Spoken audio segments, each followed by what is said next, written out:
अस्सलाम वालेकुम। अच्छा, उम्मीद है आपने लेक्चर 1 का रिव्यू देख लिया होगा, जिसमें मैंने चैप्टर 1 प्रेजेंट किया था। ये चैप्टर 2 है, सीक्वेंस एंड सीरीज का। ये प्रोफेसर सैयद गुलशाह साहब के नोट्स हैं, जो चेयरमैन रिटायर्ड हैं यूनिवर्सिटी ऑफ सरगोदा से। बाद में हम आरजी बाटल की बुक देख लेंगे। चैप्टर 2, इसके दो पोर्शन हैं, सीक्वेंसेस एंड सीरीज। बुनियादी तौर पर सीक्वेंसेस की इंपॉर्टेंस ये है कि सीक्वेंसेस की मदद से आप सीरीज की कन्वर्जेंस डाइवर्जेंस इसे आप स्टडी करते हैं। तो हम इस सेंस में इसे देखने लगे हैं। स्टार्ट करते हैं सीक्वेंस से। A sequence is a function whose domain of definition is the set of natural numbers, or it can also be defined as an ordered set.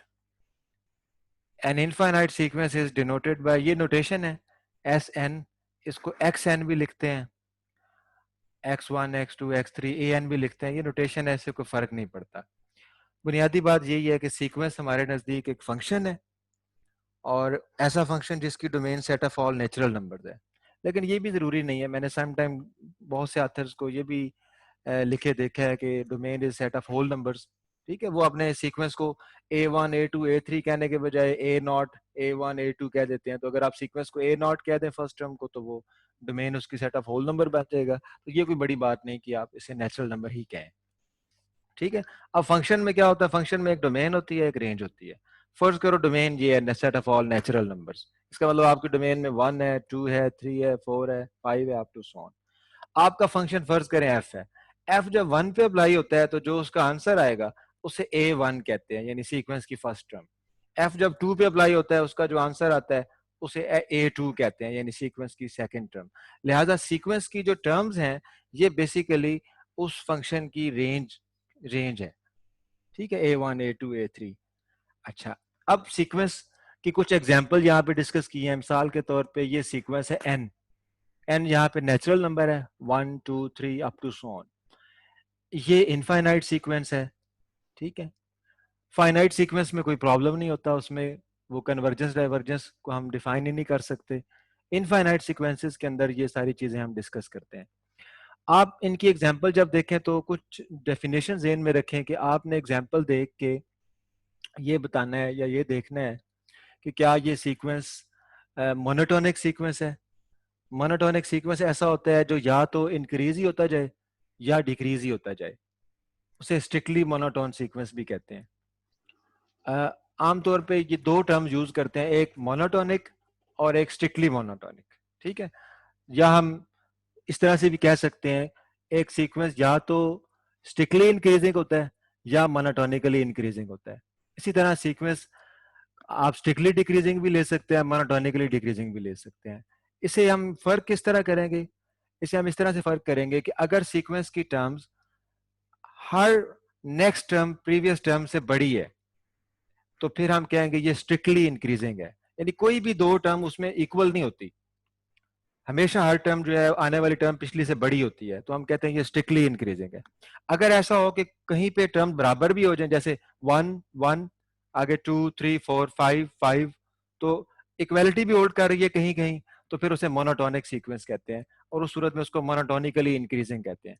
Same is the case, अगर sequence की terms मुसलसल कम होती जा रही हैं, उसकी value मुसलसल कम होती जा रही है, तो आप कहेंगे स्ट्रिक्टली डिक्रीजिंग। और अगर कहीं कहीं इक्वालिटी भी होल्ड करती है, तो फिर आप कहेंगे मोनोटोनिकली डिक्रीजिंग। ठीक है, तो एक तो आपने हर सीक्वेंस को ये देखते जाना है कि वो इंक्रीजिंग है या डिक्रीजिंग है। ये हमारे लिए बड़ा इंटरेस्टिंग है, इसकी कन्वर्जेंस और डाइवर्जेंस डिफाइन करने के लिए। इसके अलावा some time sequence oscillatory sequence हुआ करेंगे, जो दो नंबर्स के दरमियान या किसी एक सेंटर पे रख के, तो रेडियस चेंज भी हो सकता है उसका, लेकिन ऑसिलेट करेंगे।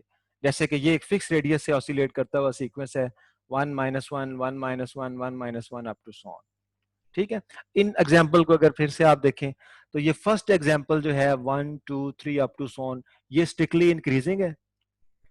इसमें कोई तो कहीं पे इक्वालिटी होल्ड नहीं करेगी, स्ट्रिक्टली इंक्रीज करता जाएगा। सेकेंड एग्जाम्पल अगर आप देखें 1 1/2 1/3, तो आप देखेंगे कि ये स्ट्रिक्टली डिक्रीजिंग है, ये डिक्रीज करता जा रहा है। थर्ड एग्जाम्पल ऑसिलेटरी है। अच्छा, ये तो हो गया इंक्रीजिंग डिक्रीजिंग। इन एग्जाम्पल आपने दूसरी चीज जो देखनी है सीक्वेंसेस के अंदर, वो देखना है बाउंडेड अनबाउंडेड। कि आपका जो सीक्वेंस है वो बाउंडेड है या आपका सीक्वेंस अनबाउंडेड है। लास्ट चैप्टर में मैंने आपको समझाया था कि बाउंडेड का क्या मतलब होगा। सीक्वेंस, यहाँ पे सीक्वेंस के बाउंडेड होने का मतलब ये है कि आपका कि उसका लोअर बाउंड भी एग्जिस्ट करे और उसका अपर बाउंड भी एग्जिस्ट करे। बाज लोग इसको इस तरह भी डिफाइन करते हैं कि एक सीक्वेंस बाउंडेड कहलाएगा अगर वो किसी इंटरवल के अंदर पड़ा है, यानी पूरे का पूरा सीक्वेंस अगर किसी इंटरवल के अंदर पड़ा है रियल लाइन पे, तो उसे हम बाउंडेड सीक्वेंस कहते हैं। अच्छा, अब बाउंडेड अनबाउंडेड के तौर पे चेक करें। ये जो फर्स्ट सीक्वेंस है 1 2 3 अप टू सो ऑन, ये बाउंडेड बिलो बाय 1 है लेकिन ये बाउंडेड अबव नहीं है, तो इसे हम बाउंडेड सीक्वेंस नहीं कह सकते, क्योंकि a sequence is said to be bounded if and only if it is bounded above as well as bounded below.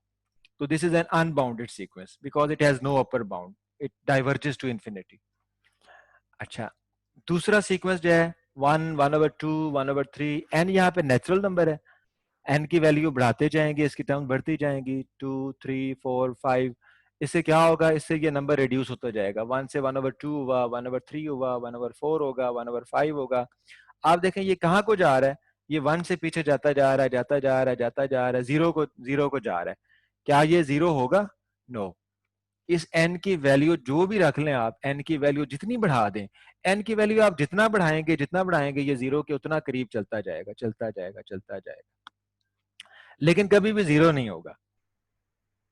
तो इसका मतलब है कि इस सीक्वेंस की जो वैल्यूज हैं वो 0 1 के दरमियान रहेगी। 1 हो सकती है, अदरवाइज 0 1 के दरमियान रहेगी। आप कह सकते हैं कि 1 इसका अपर बाउंड है तो ये बाउंडेड अबव है, इधर से 0 इसका लोअर बाउंड है, ये बाउंडेड बिलो है। अच्छा, अब लास्ट चैप्टर से अगर आप सुप्रीमम इन्फीमम की डेफिनेशन यहाँ पे यूज करें तो आप बड़ा आसानी से देख सकते हैं कि 1 इसका जो है वो स्मॉलेस्ट अपर बाउंड है, 1 और उसके बाद वाले बड़े नंबर सारे इसके अपर बाउंड्स हैं, 1 इसका सुप्रीमम है। और दूसरी तरफ से अगर आप देखें तो 0 इसका इन्फीमम है। कैसे पता चलता है? ये डिक्रीजिंग है 1/n, डिक्रीजिंग सीक्वेंस हमेशा जो उसकी लिमिट होती है वो उसका इन्फीमम होता है। तो 1/n की लिमिट अगर आप निकालें, limit n approaches to infinity 1/n, this is 0, लिहाजा 0 इसका इन्फीमम है। ठीक है, तो ये बाउंडेड सीक्वेंस है। अच्छा, नेक्स्ट जो सीक्वेंस है -1 raised to power n+1, ये आपको नजर आ रहा है 1 -1 1 -1 अप टू सो ऑन। ये इसका अगर आपसे पूछा जाए कि इन्फीमम क्या है तो वो -1 है, और इसका जो सुप्रीमम क्या है वो 1 है। तो ये भी बाउंडेड है क्योंकि इसका सुप्रीमम और इन्फीमम एग्जिस्ट करता है। यहाँ मैं आपको एक फिर इंटरेस्टिंग बात रिपीट कर रहा हूँ सुप्रीमम और इन्फीमम के बारे में, कि सुप्रीमम और इन्फीमम दोनों उस सेट के लिमिट पॉइंट्स होते हैं। आप और लिमिट पॉइंट की खूबी ये है कि लिमिट पॉइंट ऐसा पॉइंट होता है जिसके क्रॉसपॉन्डिंग उसके अंदर एक पूरा एक सीक्वेंस ऐसा पड़ा होता है जो उसको कन्वर्ज करता है। अब आप देखें, इसका सुप्रीमम 1 है। अच्छा, अब आप इसमें देखें एक सीक्वेंस बना सकते हैं आप इसमें से 1 यानी फर्स्ट टर्म, फिर थर्ड, फिर फिफ्थ, फिर सेवंथ। अगर आप ऑड नंबर ऑफ टर्म्स लें तो वो 1 1 1 1 1 1 अप टू सो ऑन, वो एक सब सीक्वेंस बन जाएगा और वो सब सीक्वेंस 1 को कन्वर्ज करेगा। ठीक है, ये लिमिट पॉइंट की निशानी है, और सुप्रीमम भी एक लिमिट पॉइंट होता है, लिहाजा आप सुप्रीमम के क्रॉसपॉन्डिंग भी इसका एक सब सीक्वेंस फाइंड कर लेंगे और इन्फीमम के क्रॉसपॉन्डिंग भी। -1 इसका इन्फीमम है, उसके क्रॉसपॉन्डिंग यहाँ पे इवन टर्म्स का सीक्वेंस मिल जाएगा -1 -1 -1, जो -1 को ही कन्वर्ज करेगा, because every constant sequence is convergent और वो उसी पॉइंट को कन्वर्ज करता है। ठीक है, तो ये बाउंडेड है। ये दूसरी बात हो गई बाउंडेड अनबाउंडेड की। तीसरी बात जो हमारी यहाँ पे इस चैप्टर में मेन कंसर्न हमारा हुआ करेगा वो कन्वर्जेंस है। Look at first example. Convergence क्या होगी? कन्वर्जेंस ये होगी कि वो जो सीक्वेंस है उसकी टर्म्स एक पॉइंट की जाने बढ़ती जाएंगी, और इतना बढ़ती जाएंगी, इतना बढ़ती जाएंगी कि आप उस पॉइंट के जितना करीब जाके खड़े हो जाएंगे ना कि हम इस सीक्वेंस को रोक लेंगे, आप रोक नहीं सकेंगे। इसकी टर्म्स उससे भी आगे बढ़ जाएंगी। जितना आप फासला सोचेंगे ना उस सीक्वेंस का कि भाई इस पॉइंट से ये शायद इतने फासले पे है, ये उससे भी करीब चला जाएगा। यानी आप कोई हद ही मुकर्रर नहीं कर सकते। वो पॉइंट हो सकता है उस सीक्वेंस में ना भी हो, लेकिन आप कोई हद मुकर्रर नहीं कर सकते सीक्वेंस की टर्म्स और उस पॉइंट के दरमियान। तो ऐसे सीक्वेंस को आप कहते हैं ये कन्वर्जेंट सीक्वेंस है, और वो जिस पॉइंट को कन्वर्ज करता है वो पॉइंट उस सीक्वेंस की लिमिट कहलाता है। ठीक है। अच्छा, एज एन एग्जाम्पल देख लें इसको जरा। 1/n, बल्कि पहले ये देख लें। अब ये देखें, ये जो सीक्वेंस है 1 2 3 अप टू सो ऑन, अब ये बढ़ता जा रहा है, बढ़ता जा रहा है, बढ़ता जा रहा है। आप इमेजिन कर सकते हैं कि ये बढ़ता जाएगा, ये फैलता जाएगा, ये कभी कन्वर्ज नहीं होगा। Natural set of all real numbers में इसकी कोई लिमिट फाइंड नहीं की जा सकती, इसका कोई अपर बाउंड नहीं है। अब आप जरा रिलेशन देखना, ये ये कन्वर्जेंट नहीं है, किसी पॉइंट को कन्वर्ज नहीं कर रहा, यानी ये डाइवर्जेंट सीक्वेंस है। और दूसरी तरफ अगर आप देखें तो ये अनबाउंडेड, आपने कहा था कि ये अनबाउंडेड अबव है। So there is a relation between boundedness and convergence. अच्छा, साथ ही ये भी नोट कर लें, although this sequence is monotonic sequence, ये monotonic भी है, strictly monotonic sequence है, even then this is divergent। तो अब आपने अगली सारी डिस्कशन में एक रिलेशन भी बिल्डअप करना है। बाउंडेड अनबाउंडेड एक कैटेगरी होगी, इंक्रीजिंग डिक्रीजिंग ये दूसरी कैटेगरी होगी, कन्वर्जेंस डाइवर्जेंस ये तीसरी कैटेगरी होगी।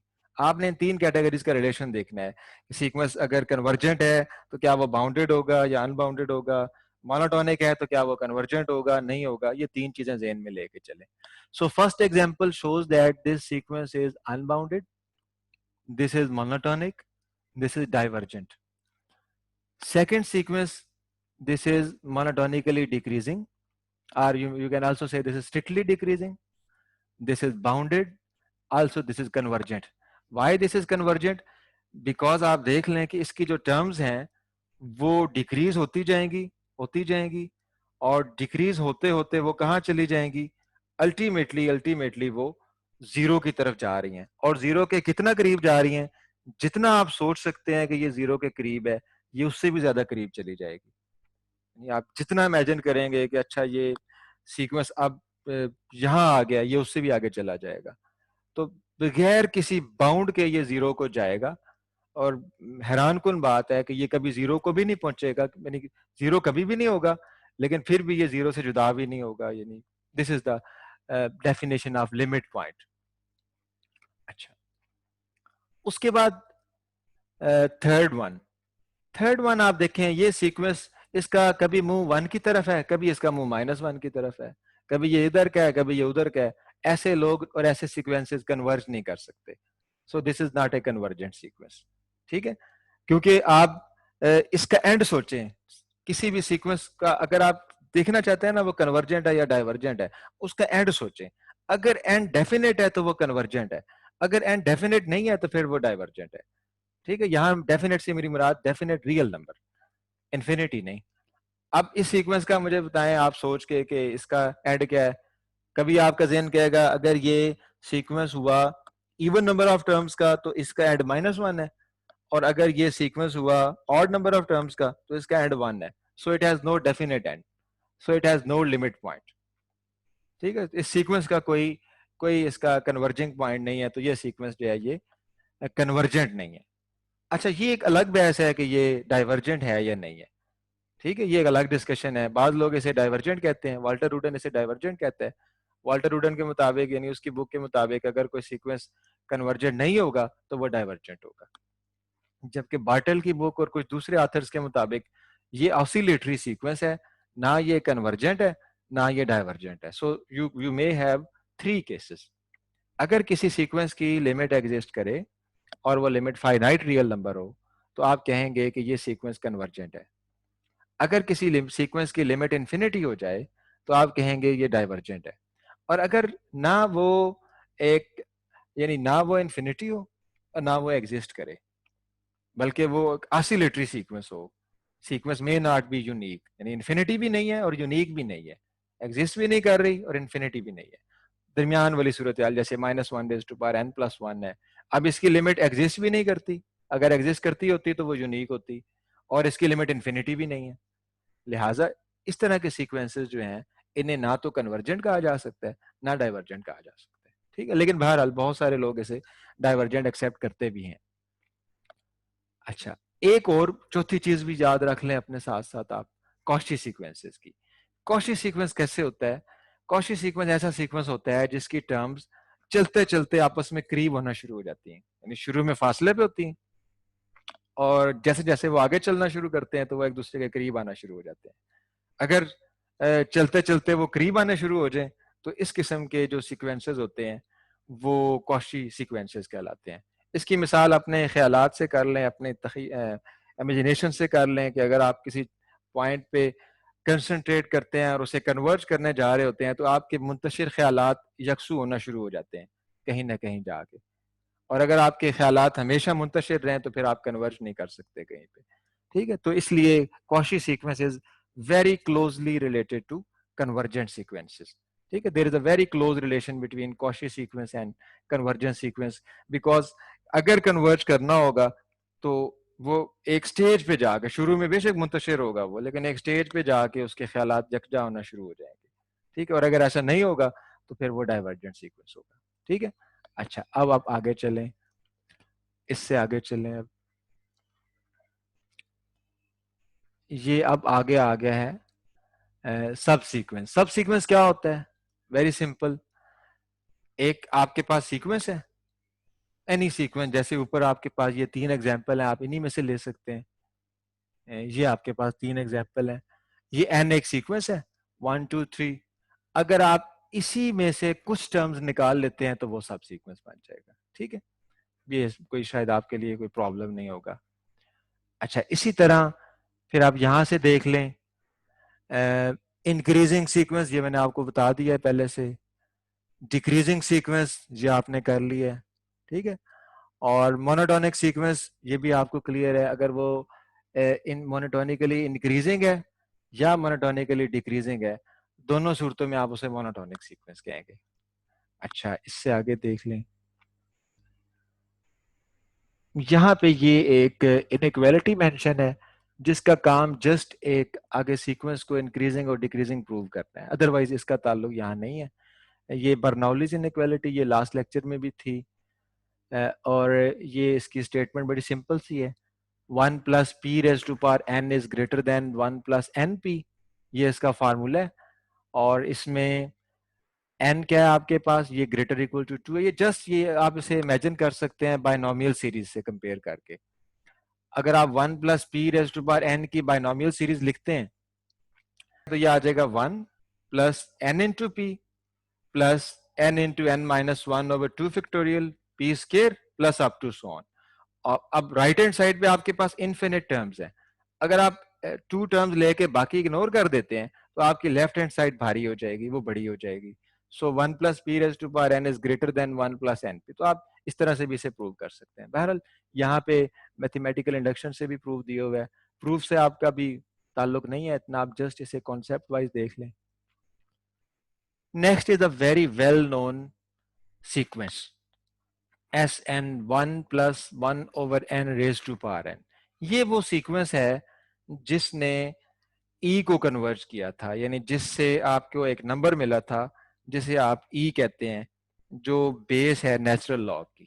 ठीक है, नेचुरल लॉग सब लोग, बाद लोग उसे डिफाइन इस तरह करते हैं कि E is the limit of the sequence 1+1/n⁴n।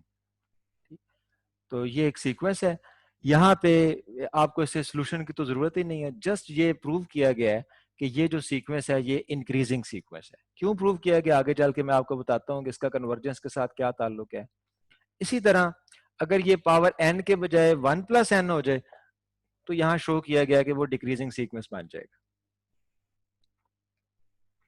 ठीक है, तो ये अब याद रखें इस नोट्स में ये 2 एग्जांपल हैं, जस्ट एक इंक्रीजिंग सीक्वेंस की, एक डिक्रीजिंग की।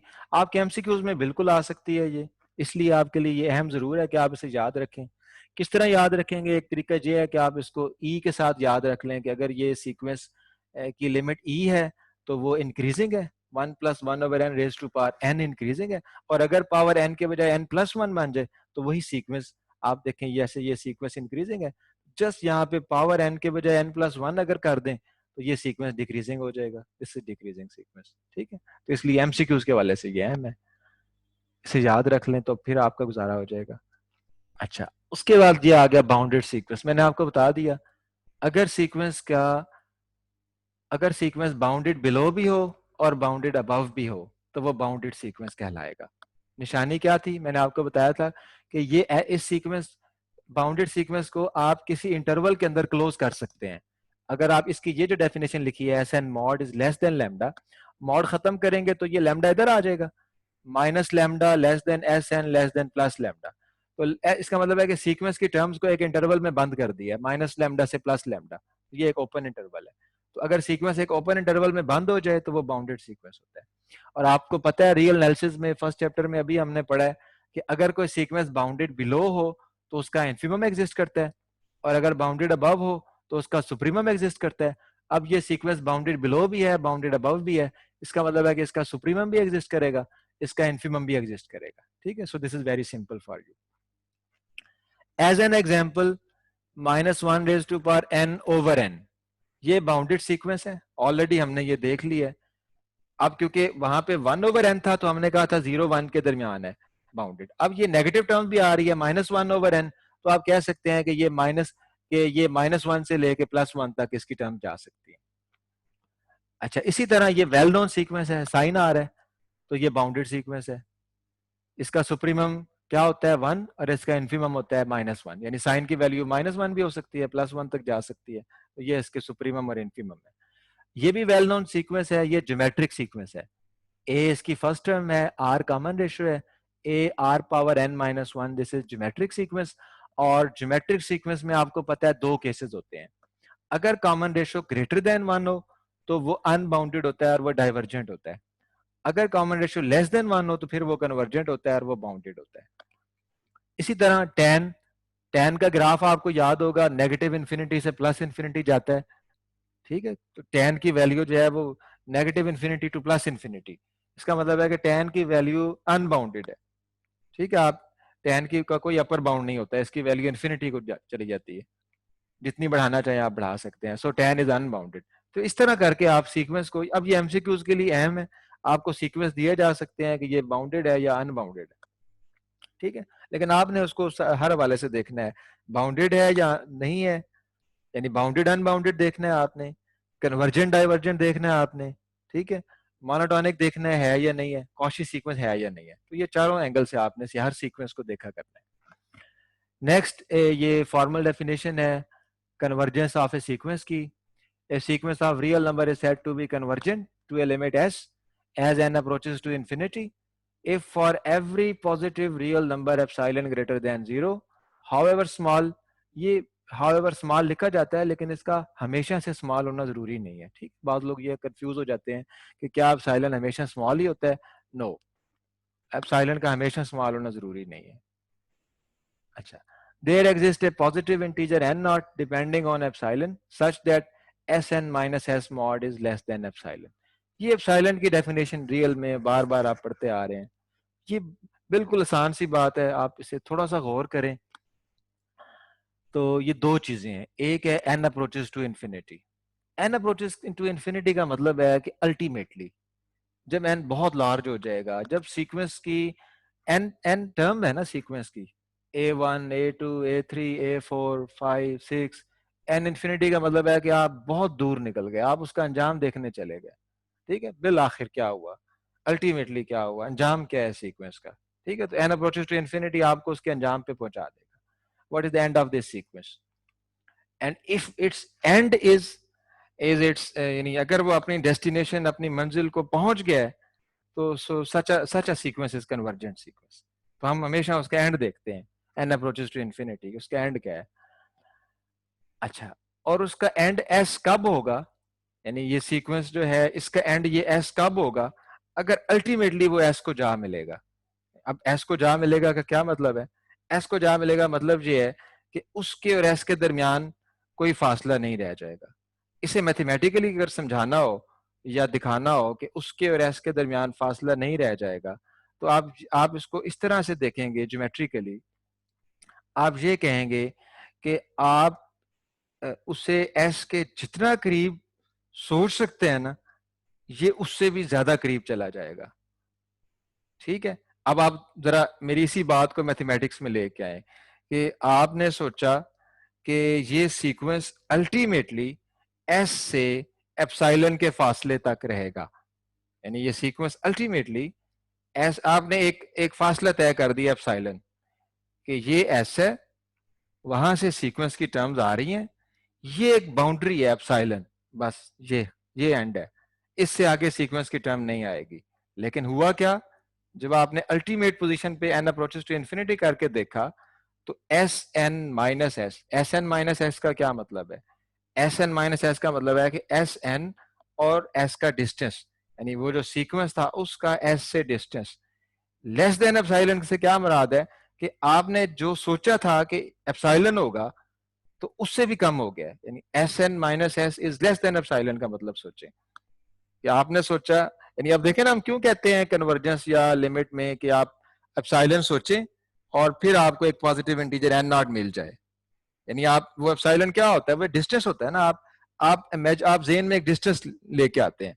अच्छा जरा अगर ये सीक्वेंस एस एन एस को कन्वर्ज करता है तो जरा मैं ऐसे देखता हूँ, मैं एप्सिलॉन देता हूँ जी 5, फिर ढूंढता हूँ कि अच्छा क्या कोई एन नॉट का मतलब है कि क्या कोई ऐसी टर्म आएगी सीक्वेंस की आगे चलते चलते, कोई ऐसी स्टेज आएगी कि जब सीक्वेंस की टर्म उससे आगे बढ़ जाएगी तो ये सीक्वेंस जो मैंने सोचा था एस के साथ इसका डिस्टेंस है उससे भी कम हो जाएगा, और अगर हो जाता है तो फिर आपका सीक्वेंस कन्वर्जेंट है।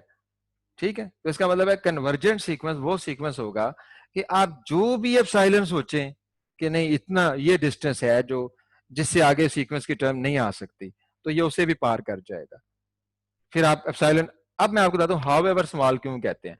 आप एप्सिलॉन की वैल्यू बड़ी ले लें तो इसका मतलब है कि भाई आप उस एज से बहुत दूर जा खड़े हुए हैं, तो हो सकता है वो सीक्वेंस की इतनी जरूरत हो कि उसके करीब आ जाए।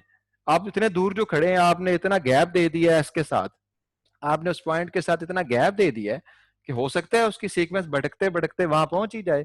लेकिन फिर आपने क्या करना है, फिर आपने अब साइलेंस स्मॉल करना है, आपने दायरा स्मॉल करना है, फिर देखना है कि आप जरूरत है सीक्वेंस की कि भाई इसके अंदर आ जाए, फिर आ जाए वो। अच्छा, फिर आप स्मॉल करते जाएं, अब साइलेंस स्मॉल करते जाएं करते जाएं करते जाएं करते जाएं, वो सीक्वेंस एस को पहुंचता जाएगा पहुंचता जाएगा पहुंचता जाएगा। ये बात है फॉर एवरी एप्सिलॉन, जितना भी एप्सिलॉन आप सोच लो, जितना भी एप्सिलॉन कम कर लो, जितना भी एस के आप उसके गिर्द एस के गिर्द जितना भी मजबूत किस्म का और उसके क्रीप पैरा डाल लो, ये सीक्वेंस अंदर घुस जाएगा, ये सीक्वेंस उस एस को पहुंच के रहेगा। ठीक, so this is called the convergency. और अगर ऐसा हो कि आपने एक एप्सिलॉन लिया, आपने उस एस के गिर्द पहरेदार खड़े किए और उसके बाद आपने कहा सीक्वेंस को कि भाई हाँ अब आ जाओ, और अब पता चला कि भाई वो सीक्वेंस कभी भी उस पैरे को तोड़ नहीं सका, वो सीक्वेंस डाइवर्जेंट सीक्वेंस, यानी डाइवर्जेंट तो नहीं मैं मुझे कहना चाहिए, लेकिन कम से कम वो सीक्वेंस कन्वर्जेंट नहीं है। ठीक है, तो ये है एप्सिलॉन की डेफिनेशन कि आप एप्सिलॉन डिस्टेंस सोचते हैं, आपका सीक्वेंस उससे भी करीब आ जाता है, तो वो कन्वर्जेंट सीक्वेंस कहलाता है। अच्छा, next is very trivial. You know that the limit of a sequence, if it exists, is unique. A convergent sequence of real number has one and only one limit. ठीक है, limit is unique. No problem in this result. ठीक है, पढ़ते आ रहे हैं आप, limit is unique. अगर दो लिमिट होंगी तो वो कन्वर्जेंट नहीं होगा। कॉशी सीक्वेंस मैंने आपको बता दिया कि कॉशी सीक्वेंस क्या होता है। कॉशी सीक्वेंस बेसिकली ये एक कन्वर्ज करने वाले माइंड की कैफियत का नाम है, कॉशी सीक्वेंस। कि अगर किसी ने, मैं फिर रिपीट कर देता हूं, कि अगर किसी सीक्वेंस ने कन्वर्ज करना है किसी को जाके, किसी पॉइंट पे जाके, तो क्या होगा, हो सकता है शुरू में वो मुंतशिर हो, लेकिन जैसे जैसे आगे वक्त चलता जाएगा चलता जाएगा चलता जाएगा, उसके ख्यालात, उसके मुंतशिर ख्यालात यकसू होना शुरू हो जाएंगे, यकजा होना शुरू हो जाएंगे। और ये निशानी है एक कन्वर्जेंट सीक्वेंस की। अगर सीक्वेंस पे ये हालत तारी हो जाती है कि उसके ख्यालात आहिस्ता आहिस्ता यकसू होना शुरू हो जाएं, तो इसका मतलब ये होता है कि अब वो कन्वर्ज कर जाएगा, कि वो कन्वर्जेंट हो जाएगा। मैथमेटिकली कैसे कहेंगे, मैथमेटिकली ये कहेंगे कि एक सीक्वेंस है X N, a sequence of X N of real numbers is said to be Cauchy sequence. उसे कॉशी कब कहेंगे, अब जरा आप मैथमेटिकली देखें इन बातों को। इफ फॉर एनी एप्सिलॉन, अब ये एप्सिलॉन डिस्टेंस है, आपने तय कर दिया कि जी ये डिस्टेंस, इतना डिस्टेंस तय कर लिया, ये डिस्टेंस। ठीक है, अच्छा, एक डिस्टेंस तय कर लिया, फिर आप सीक्वेंस को आपने भगाना शुरू कर दिया। ठीक है, शुरू में x1 ये पड़ा है, दूसरी टर्म वो पड़ी है, तीसरी वो पड़ी है, दूर दूर पड़ी है। ठीक है, बहुत सारे ख्यालात हैं उसके अंदर, बहुत सारी तवज्जुहात हैं उसकी, उसकी कोई कंसंट्रेशन नहीं है, उसके बहुत सारे टारगेट्स हैं, कोई पता नहीं चल रहा ये किधर को जाएगा। ठीक है, और आप एक फासला तय करके बैठे हुए हैं एप्सिलॉन डिस्टेंस कि चलो मैं इतनी गुंजाइश देता हूँ। एप्सिलॉन डिस्टेंस का मतलब समझ लें, एप्सिलॉन डिस्टेंस का मतलब है कि मैं इतनी गुंजाइश देता हूँ कि इतना इसका जो डिस्टेंस है वो हो सकता है, इतना एक इसकी सोच फ्लक्चुएट कर सकती है, इतना एक वेरिएट कर सकती है, इतना एक अपनी मंजिल से नाराफ कर ले, तब भी इसे इसमें कोई हरज नहीं है।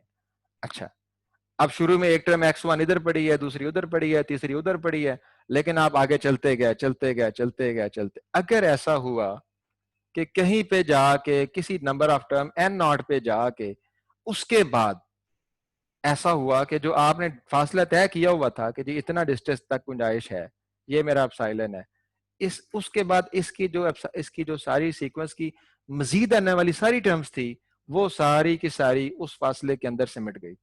तो इसका मतलब ये है कि ये कॉशी सीक्वेंस है। ठीक है, ऐसे सीक्वेंस को कॉशी सीक्वेंस कहते हैं। ठीक है, ऐसे ही जैसे हम शुरू में बचपन में हमें कोई होश नहीं होती, कोई पता नहीं होता, कोई उधर जा रहे हैं कभी उधर जा रहे हैं, तो आहिस्ता आहिस्ता जो है वो इंसान जिंदगी में समझता है अपने आप को और कन्वर्ज करना शुरू करता है उसके ख्यालात को, और कहीं ना कहीं अकल आ जाती है बंदे को, तो उसके बाद वो सिराते मुस्तकीम की तरफ चलना शुरू कर देता है। तो ये कॉशी सीक्वेंस है। अच्छा, मैथमेटिकली आपको समझ आ गया होगा यकीनन कि ऐसा सीक्वेंस कॉशी सीक्वेंस कहलाता है जिसकी टर्म्स एक खास स्टेज के बाद आपस में क्लोज होना शुरू हो जाए। Very clear example, 1/n। 1/n की फर्स्ट टर्म है 1, सेकेंड है 1/2, 1 और 1/2 के दरमियान फिर भी कुछ डिस्टेंस है, 1/2 का डिस्टेंस है 1 और 1/2 के दरमियान। ठीक है, अच्छा, फिर 1/3, 1/2 और 1/3 के दरमियान डिस्टेंस कम है, फिर 1/4 और कम, 1/5 और कम और कम और कम। तो इसका मतलब है कि इसकी जो टर्म्स हैं जैसे जैसे आप आगे जाते जाएंगे तकरीबन तकरीबन ऐसे होगा जैसे जुड़ी हुई हैं, जैसे इनके दरमियान फासले ही कोई नहीं है। अगर ये सूरत हाल पैदा हो जाए कि एक सीक्वेंस में आप जैसे जैसे आगे जाएं उसकी टर्म्स एक दूसरे के करीब होती चली जाएं, करीब होती चली जाएं, तो फिर वो सीक्वेंस कॉशी सीक्वेंस होता है। लिहाजा 1/n is very clearly 1/n is Cauchy sequence. अब कॉशी सीक्वेंस ना होने की एग्जांपल ले लें, -1 जो आगाज था वही अंजाम है, जैसे मुंतशिर शुरू में था वैसे ही आखिर में है। यानी -1 माइनस फर्स्ट टर्म हुई -1, दूसरी +1, एक दोनों के दरमियान फासला कितना हुआ, 2 का डिस्टेंस हुआ। अच्छा, फिर 1 के बाद -1 आया, 1 और -1 के बाद के दरमियान भी 2 का डिस्टेंस हुआ, फिर 1 और -1, फिर 1 -1, यानी जो फासला शुरू की दो टर्म्स के अंदर था 2 के डिस्टेंस पे थी वही आखिर तक चलता गया। लिहाजा कहीं ऐसा नहीं हुआ कि आप एक कोई ऐसी स्टेज नहीं आई इस सीक्वेंस पे कि उसके बाद आप कहें कि अब इसकी जो टर्म्स हैं वो करीब आना शुरू हो गई हैं, बल्कि इसकी जो टर्म्स के दरमियान डिस्टेंस था वो हमेशा सेम रहा, कम ना हुआ। तो फिर ये कॉशी सीक्वेंस नहीं है। कॉशी सीक्वेंस तब होगा जब किसी न किसी स्टेज पे जाने के बाद उसकी जो सीक्वेंस है, उसकी जो टर्म्स हैं वो बिल्कुल जुड़ना शुरू हो जाएं, करीब करीब होना शुरू हो जाएं और करीब होती चली जाएं, तो वो कॉशी सीक्वेंस होता है। लिहाजा -1n is not Cauchy sequence. Another example, 2n, इसकी टर्म्स क्या होंगी, 2 के बाद 4 आएगा, 2 और 4 के दरमियान 2 का डिस्टेंस है, 4 के बाद 8 आएगा, 8 और 4 के दरमियान 4 का डिस्टेंस है। अब ये तो डिस्टेंस बढ़ता चला जा रहा है और ये बढ़ता ही चला जाएगा। लिहाजा ये भी कॉशी सीक्वेंस नहीं है क्योंकि इसकी टर्म्स के दरमियान जो डिस्टेंस है वो कम नहीं होगा बल्कि बढ़ता चला जाएगा। सो this is not a Cauchy sequence.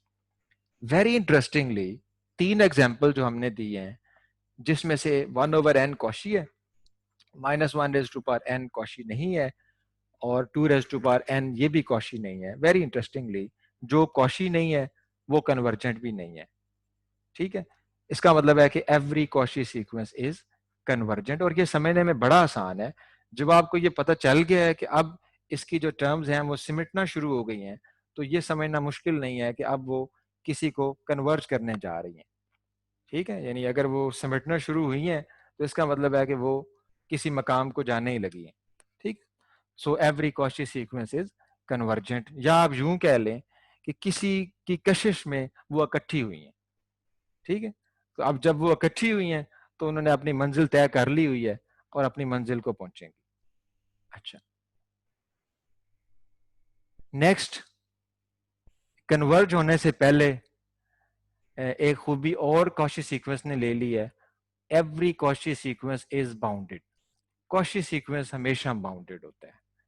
ये निशानी है कि कॉशी सीक्वेंस अगर होगा तो वो बाउंडेड होगा। और ये बड़ी आपके लिए इंपॉर्टेंट चीज है, ये रिजल्ट बहुत अहम है। इसका प्रूव तो बड़ा आसान है, हमें प्रूव की यहाँ पे जरूरत भी नहीं है। ये रिजल्ट क्यों अहम है? ये रिजल्ट हमें आसानी देता है सीक्वेंस को चेक करने में।